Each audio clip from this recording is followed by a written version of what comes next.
عمل صالح ہر وہ عمل ہے جس کا کرنے کا اللہ رب العزت نے اور جناب نبی کریم صلی اللہ علیہ وسلم نے ہمیں بتایا۔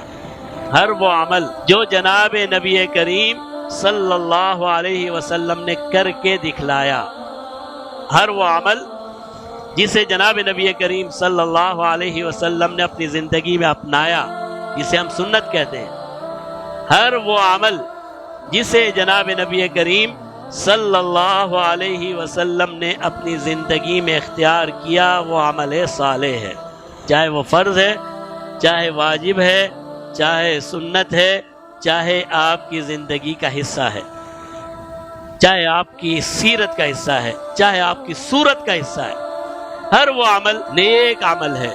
اور اسی طرح ہر وہ عمل نیکی ہے جو انسان کی خدمت کے لیے، انسان کو فائدہ پہنچانے کے لیے کیا جائے۔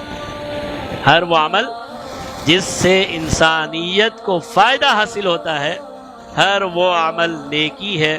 لیکن عبادت میں اور دوسرے اعمال میں فرق یہ ہے، وہ چیز جسے عبادت سمجھ کے کیا جائے، اس سے پہلے تو یہ دیکھا جائے کہ پیارے محبوب نے یہ سکھایا بھی ہے یا نہیں۔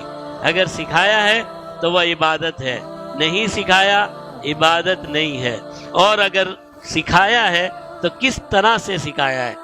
تو عبادت کے طور پر اگر کوئی عمل کرنا چاہتے ہیں تو پہلے آپ کو یہ دیکھنا ہے کہ وہ عبادت جناب نبی کریم صلی اللہ علیہ وسلم نے کی بھی ہے یا نہیں کی۔ اگر نہیں کی تو ساری دنیا اگر اسے کہے یہ عبادت ہے، وہ عبادت نہیں بن سکتی۔